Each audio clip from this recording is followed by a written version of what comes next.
Bonjour à tous et bienvenue sur ce webinaire sur les positions des banques sur le Forex pour la semaine du 12 septembre 2016. Comme d'habitude, je vais demander aux premiers arrivants de me confirmer que le son et l'image sont OK et je vais pouvoir donc démarrer. En attendant que je reçoive les premières confirmations, je vais rappeler aux nouveaux arrivants quelques principes. Donc déjà, c'est un webinaire hebdomadaire présenté par professeurforex.com, partenaire de FXCM et DailyFX. On y parle d'un de nos services qui s'appelle le portefeuille des banques.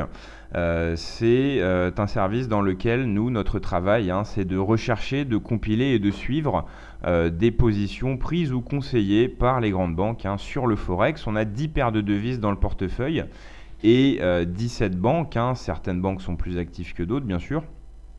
Et donc, ce service n'est pas vraiment un service de signaux de trading parce que le fait qu'on ait des sources de signaux en provenance de 17 banques, ça signifie que forcément, parfois, on va avoir des signaux contraires, des banques qui n'ont pas le même avis. Et dans ce cas, il va falloir faire des choix. Donc, c'est plus un réservoir d'idées de trading dans lequel piocher. C'est intéressant parce que c'est des idées de trading de swing et de moyen terme. C'est en général pas l'horizon de temps qui est travaillé sur les sites internet et sur les services de signaux de trading. Donc ça en fait quelque chose d'intéressant pour compléter un trading de court terme. Et d'ailleurs, cet exercice de sélection et de piochage dans le portefeuille des banques, c'est un exercice auquel notre équipe se prête elle aussi, avec un portefeuille réel basé sur les conseils des banques et qui est géré par notre équipe et auquel nos clients ont bien sûr accès dans l'espace membre du portefeuille des banques PFX Premium. Alors, j'ai pas encore reçu de confirmation, peut-être que c'est le réseau est un peu lent, mais je rappelle aux personnes qui sont arrivées en cours que je souhaiterais, si possible, obtenir confirmation que vous m'entendez bien et que l'image passe aussi correctement. Je vais poursuivre, donc rentrer tout de suite dans le vif du sujet. Je vais d'abord vous expliquer comment ce webinaire qui est en rendez-vous hebdomadaire se déroule.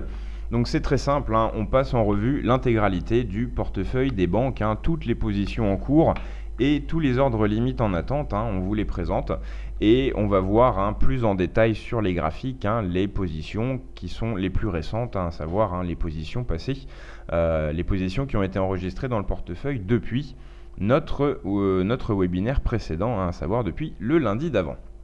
Donc, vous avez maintenant sous les yeux les positions en cours sur les 3 premières paires de devises du portefeuille. Donc la semaine dernière, nous étions lundi 5. On va s'intéresser plus précisément aux positions qui sont antérieures à ce lundi 5. Donc pas grand-chose sur euro-dollar. La position la plus récente date du 1er septembre, comme on le voit. Sur GBP/USD, c'est maintenant deux positions qu'on peut qualifier de fonds de portefeuille. C'est pour résumer des positions long terme baissières post-Brexit. C'est des paris sur une baisse de long terme consécutive au Brexit.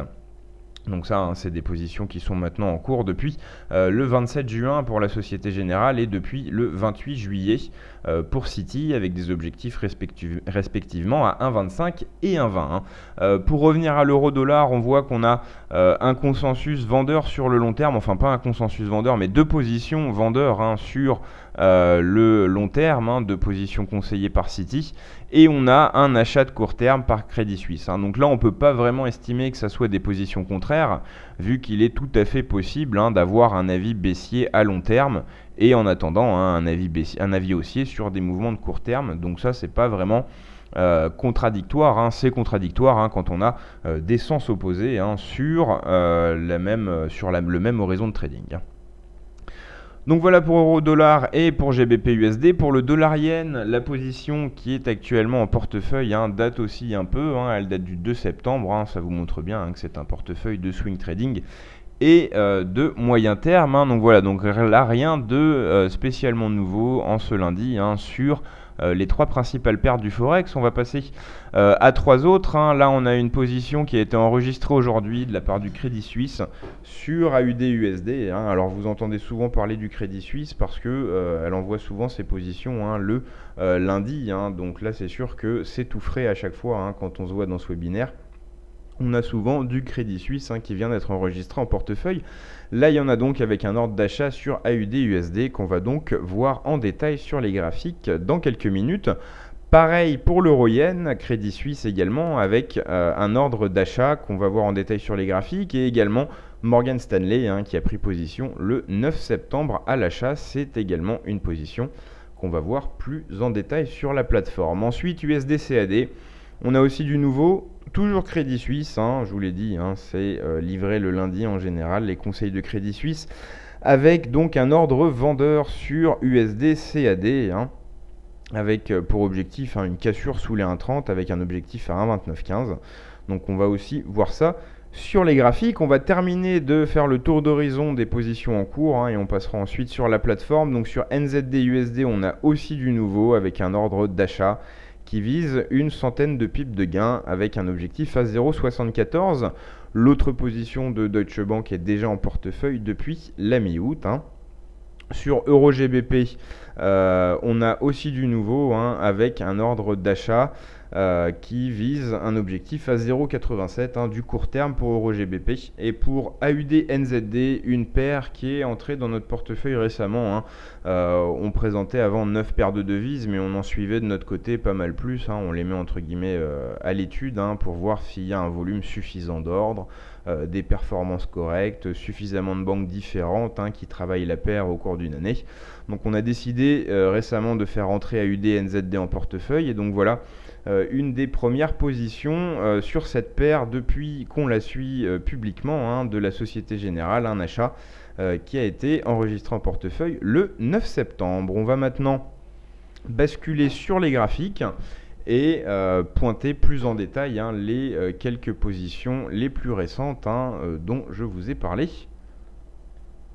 Alors, on a sous les yeux l'euro-dollar, mais ça ne va pas nous intéresser parce que la première position récente qu'on a à voir, c'est sur AUD-USD. Le dollar australien contre le dollar américain. Un ordre d'achat enregistré aujourd'hui sur les 75,15.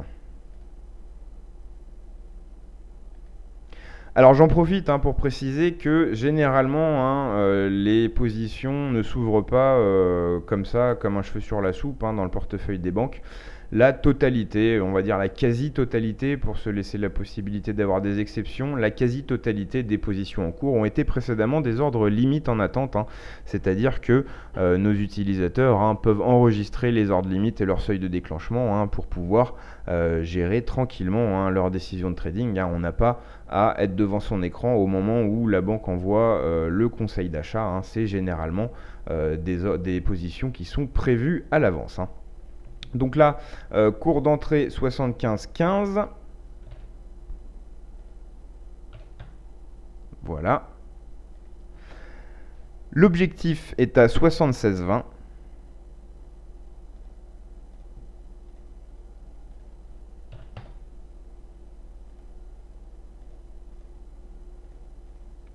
Et le stop est à 74,90.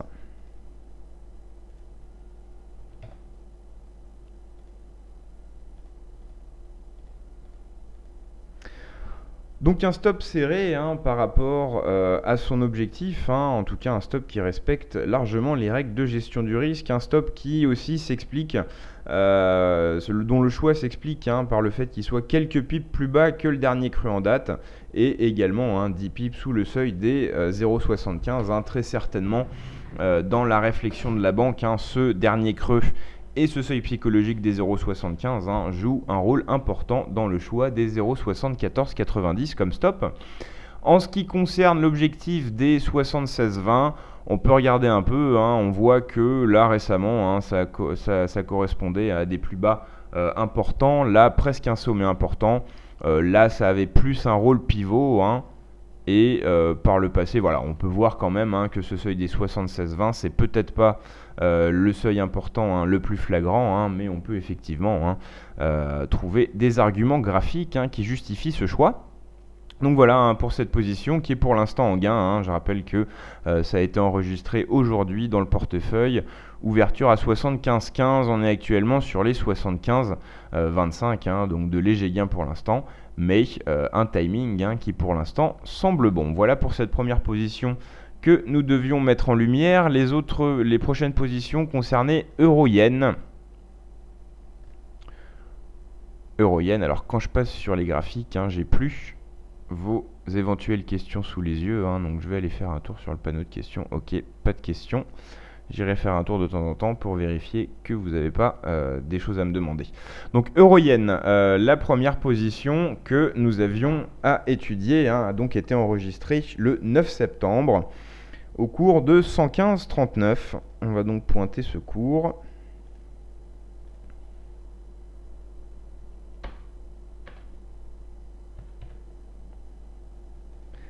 C'était malheureusement une position acheteuse qui pour l'instant est en perte. Je me demande même si le stop n'a pas été touché.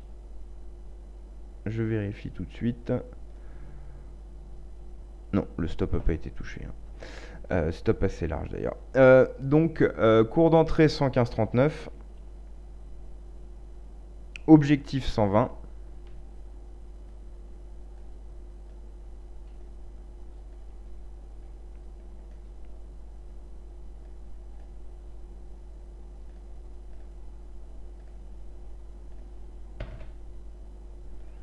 Voilà. Et le stop 112,30.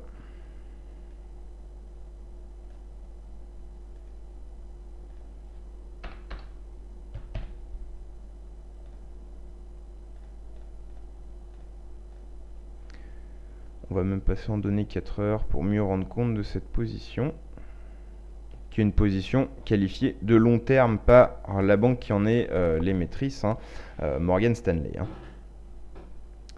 Voilà, donc un ordre d'achat, là, bon, pour l'instant, il est vrai que ça part mal, on a presque 100 pips de perte latente, mais le stop est large, c'est une position de long terme. On voit d'ailleurs que le stop correspond à deux plus bas importants. L'objectif correspond au seuil psychologique des 120, qui graphiquement, lui aussi, a une certaine importance, même si c'est pas flagrant. Donc là, en plus, on voit que on pourrait imaginer presque une ligne de tendance haussière ici. Voilà. Même un triangle à la limite, si on s'intéresse au sommet. Et donc là, on peut se dire qu'éventuellement, tout reste possible. Donc là, le fait qu'on soit en perte latente, ça ne remet pas en cause pour l'instant le bien fondé de ce conseil qui, je le rappelle, est un conseil de long terme. Donc pour l'instant, on a toujours des éléments graphiques qui permettent de croire en ce conseil ou au moins de ne pas l'invalider. Donc voilà pour cette position qui suit pour l'instant son cours malgré ses pertes latentes. L'autre position, c'est une position de court terme, donc on va repasser en données horaires de la part de Crédit Suisse. Le cours d'entrée, c'est 114,20.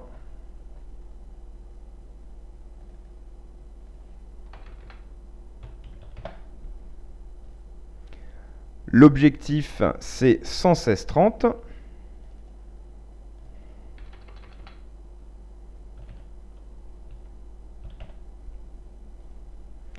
Et le stop, 113,72.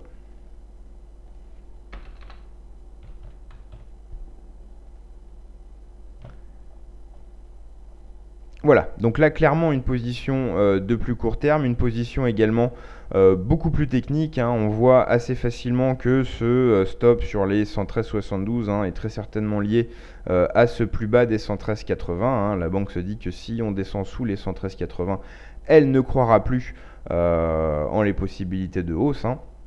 Là, le seuil des 116,30, c'est encore plus précis, c'est presque exactement le dernier sommet important du 2 septembre. Donc là, on a effectivement une position qui visiblement repose sur des facteurs techniques.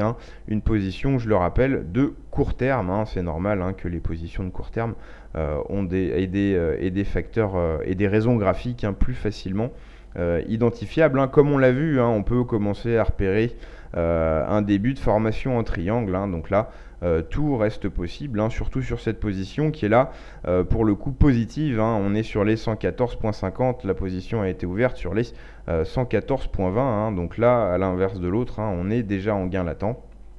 On pourrait se dire que, étant donné que maintenant on a repéré le triangle, hein, on pourrait éventuellement se contenter, hein, d'un retour sur la borne haute du triangle, hein. Ça, c'est à nos visiteurs de décider, hein, mais c'est aussi comme ça que peuvent s'aborder, hein, les conseils du portefeuille des banques, hein. On peut aussi prendre position, hein, parce qu'on est d'accord avec une banque, hein, et ensuite gérer soi-même la position, sortir quand on pense que c'est le plus judicieux, hein. Donc voilà, là par exemple, hein, vu ce qui s'est passé depuis que la position a été passée, hein, vu la formation en triangle qu'on peut commencer à repérer, on peut se dire que peut-être que ça serait plus prudent, hein, de viser les 115 50, 115 70, hein, ce qui permettrait en plus de conserver une gestion du risque, hein, tout à fait acceptable, hein. C'est possible également de voir les choses comme ça et d'essayer de se montrer plus prudent. Voilà. Pour cette position sur Euro-Yen, la suite c'était USD-CAD.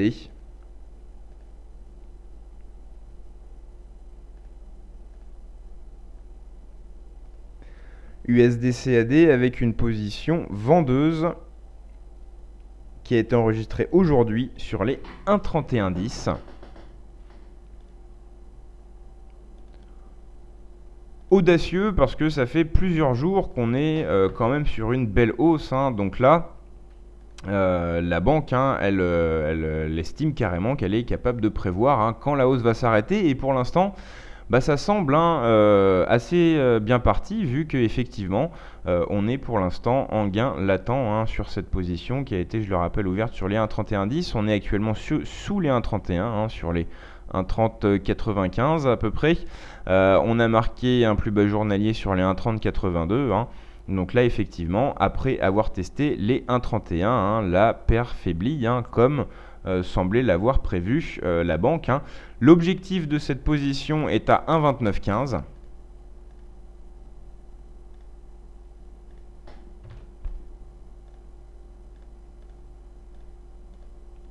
Voilà. Et le stop à 1,3150.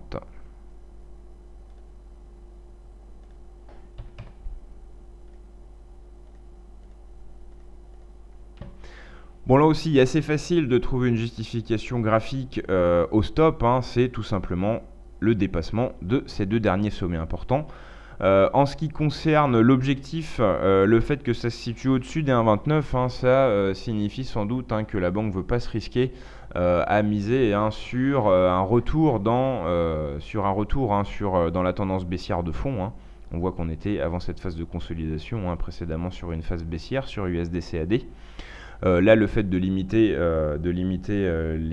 l'objectif, hein, au-dessus de 1,29, hein, ça montre, hein, que la banque ne s'engage pas sur sa vision à long terme, hein. Pour l'instant, elle joue le range, hein, avec prudence, hein, sans aller chercher trop le bas du range. En plus, on voit que ce seuil des 1,2915, hein, correspond à peu près à quelques creux et sommets importants. Donc ça a aussi une justification graphique, hein, même si c'est moins évident que celle du stop, hein. Voilà donc pour cette position USD-CAD, je le rappelle, enregistrée aujourd'hui dans le portefeuille et qui pour l'instant, hein, se déroule bien, hein, vu qu'elle est à l'affiche des gains latents. On avait aussi NZD-USD à passer en revue. On va passer tout de suite sur cette paire avec un ordre d'achat enregistré aujourd'hui aussi à 73,01.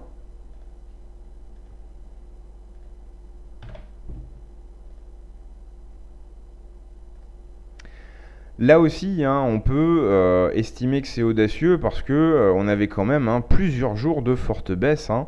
Et là, hein, la banque estime clairement que le seuil des 0,73, hein, devrait arrêter cette baisse. Pour l'instant, le marché ne lui a pas donné tort, hein, parce on rebondit plutôt, hein, sur ce seuil des 0,73.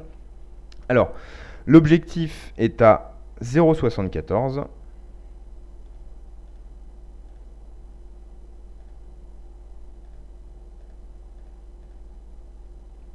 Voilà, là aussi on voit tout de suite que graphiquement, hein, il y a une justification dans le passé récent. Et le stop est à 0,7280.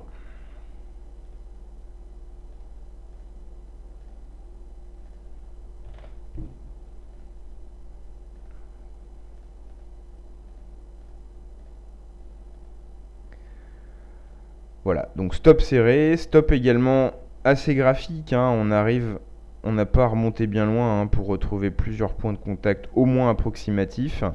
Le choix des 72,80, hein, c'est aussi un seuil qui constituera un dépassement suffisant pour confirmer la cassure des 0,73, hein. Donc là aussi, on peut assez facilement voir la stratégie qui est derrière la banque. Une stratégie d'ailleurs prudente, vu qu'elle ne vise pas, hein, de nouveaux sommets, hein, elle vise les 0,74 piles, hein. Donc c'est même pas, hein, ce pic là. Donc là, une position qui reste prudente, hein, et qui surtout laisse toutes les portes ouvertes, hein, une fois qu'on aura atteint, et si on atteint ces 0,74. On va finir maintenant avec la nouvelle paire, hein, dont je vous avais parlé. Alors je vous demande juste une minute, hein, il va falloir que je l'enregistre sur ma plateforme. Je ne l'avais pas fait en prévision. Je vais vous laisser en attendant, hein, les diapositives sous les yeux.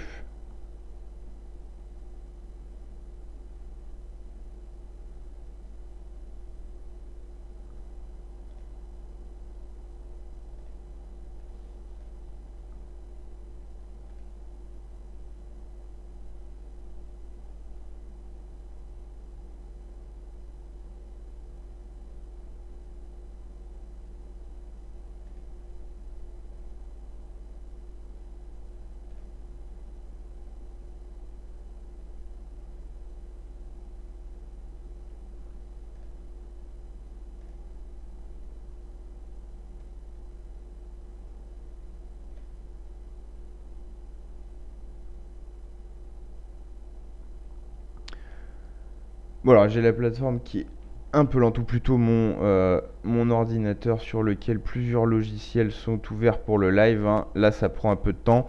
Donc voilà, c'était une position de la Société Générale, une position acheteuse au cours d'entrée de 1,0340 avec un objectif à 1,0750, hein. Donc là, c'est du moyen terme, hein. On a un stop à 1,0115, hein. Là, c'est des objectifs et des stops, hein, qui se comptent en centaines de pips, hein. Donc de toute façon, hein, on pourra avoir le temps la semaine prochaine de revenir sur cette position plus en détail. On va maintenant passer sur les positions en attente. Les positions en attente, hein, voilà, c'est les 3 positions qu'on a actuellement en attente dans le portefeuille, hein. Comme je vous l'avais précisé précédemment, on a la plupart des positions qui sont déclenchées, hein, qui ont été précédemment des ordres limites en attente. On a ces 3 ordres donc qui ont été enregistrés aujourd'hui. On va repasser immédiatement sur les graphiques et les pointer et effectuer la même réflexion, hein, que précédemment dessus, hein, à savoir essayer de voir quelle réflexion se cache, hein, derrière ces conseils. Donc voici de nouveau les graphiques. Première position, c'était GBP/USD. On va passer sur la paire. Voilà.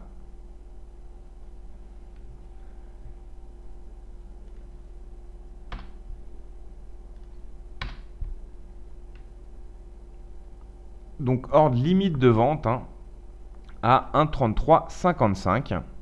Je rappelle que le principe d'un ordre limite de vente, hein, c'est un ordre d'achat, c'est un ordre de vente, hein, au-dessus du cours actuel, hein, c'est-à-dire qu'on attend que ça monte pour se positionner à la vente.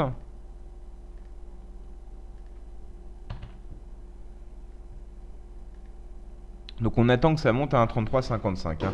Et on voit que c'est bien parti, hein, vu que la paire GBP/USD, elle remonte assez nettement aujourd'hui.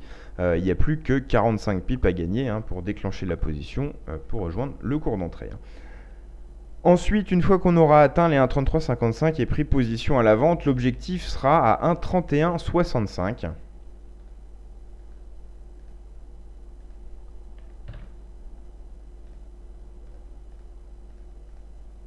Et le stop à 1,3376.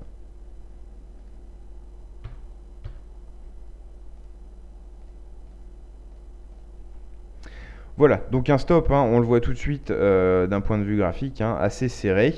L'objectif des 1,3165, c'est un seuil qui indéniablement, hein, a prouvé son importance dans les semaines récentes, hein. Et le seuil des 1,3355, hein, bon, on voit bien, hein, effectivement que c'est, si on prend du recul, hein, que ça commence, hein, à être le haut du range, hein. Donc on va pas être trop gourmand, on va pas viser, on va pas essayer de prendre position pile sur le haut du range, hein. Quand ça commence à être le haut du range, hein, on commence à prendre position, c'est ça très certainement que la banque pense, hein. La banque pense qu'on n'ira pas tester vraiment les sommets du range, hein. Donc là, prise de position à 1,3375, stop serré à 26 pips, à 21 pips au-dessus, et objectif à 1,3165, hein, comme je l'ai dit, objectif qui trouve facilement sa justification, hein. Donc là, il va falloir qu'on continue la hausse pour que la position puisse se déclencher. On a dépassé l'obstacle des 1,33. On peut supposer que ce sommet précédent à 1,33-36 hein, pourrait constituer un obstacle intermédiaire. Après, hein, normalement, rien devrait empêcher d'aller tester la zone des 1,33-50-55 hein, si la dynamique se maintient. L'autre position en attente que nous avions à voir concernait NZD-USD.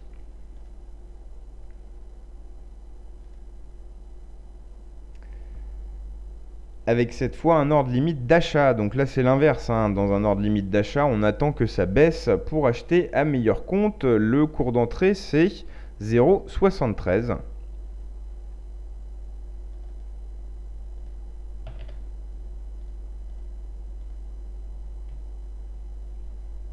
Je rappelle à enregistrer aujourd'hui, tout récent. L'objectif 0,75.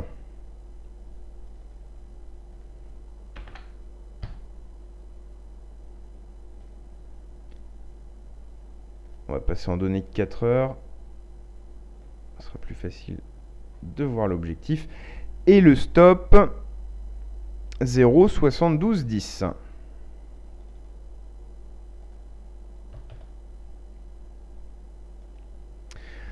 Voilà.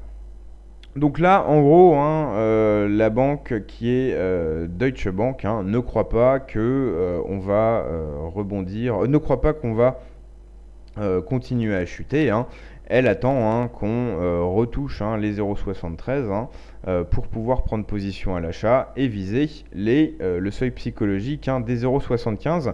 D'ailleurs là on peut estimer que c'est un choix peut-être un peu risqué, un peu cavalier, parce que ça fait longtemps qu'on ne les a pas touchés ces 0,75. C'est quand même un seuil très psychologique et on a deux sommets importants 20 pips en dessous, hein. On peut se demander pourquoi la banque hein, va chercher cette extension quelques pips au-dessus des derniers sommets, alors qu'il serait bien sûr plus prudent hein, d'aller chercher quelques pips sous les derniers sommets hein. Ça nous permettrait hein, de conserver une gestion du risque correcte hein. D'ailleurs on voit que le stop hein, et lui aussi repose hein, sur des éléments graphiques concrets avec plusieurs points de contact importants hein. Voilà, hein, donc là, on peut éventuellement critiquer l'objectif hein, de cette position hein, qui paraît un peu trop ambitieux pour des raisons hein, qui sont, enfin pour un potentiel de gain un peu léger, hein. C'est-à-dire que là, c'est quand même quelque chose hein, de passer, c'est quand même un événement graphique, on peut appeler ça un événement graphique, hein, dépasser deux sommets comme ça. Donc là, on parie sur cet événement graphique hein, pour aller grappiller 15 pips, alors qu'on pourrait, se placer 5 pips en dessous hein, et avoir très certainement des probabilités de réussite de la position plus importantes, hein. Ça, c'est plutôt un avis personnel hein, qu'une règle, hein, mais je vous montre hein, tout simplement la réflexion hein, qui devrait être la vôtre hein, quand vous étudiez des idées de trading en provenance des banques hein, que vous avez récoltées dans le portefeuille des banques. Voilà donc pour ces positions en cours. On a maintenant fini de faire le tour de ce qu'il y avait de nouveau cette semaine dans le portefeuille des banques. Je rappelle que ce portefeuille des banques hein, se présente sur un espace membre sur lequel on a donc le portefeuille réel dont je vous ai parlé, hein, le portefeuille que notre équipe gère en se basant sur les positions des banques. Vous avez aussi bien sûr des guides hein, qui vous permettent d'apprendre à bien étudier, à bien utiliser le portefeuille des banques. Et vous avez aussi le centre d'analyse des performances hein, qui classe les banques par paire de devises sur différents horizons de temps hein. Donc je vous invite à venir voir tout ça de vos yeux avec l'offre d'essai gratuite de 7 jours qu'on a. Je rappelle aussi que c'est un service qui est offert pour un an aux clients FXCM. Et enfin, je rappelle que ce webinaire auquel vous venez d'assister hein, est un rendez-vous hebdomadaire. On se retrouve donc tous les lundis à 16 h pour refaire le point sur les positions des banques. Je vous souhaite à tous une très bonne fin d'après-midi, une très bonne semaine de trading et je vous donne donc rendez-vous lundi prochain à 16 h. Je vais toutefois passer, avant de terminer, passer sur les questions. Voilà, je vois que j'ai pas de questions. Donc encore une fois, bon après-midi à tous, bonne semaine et à lundi prochain.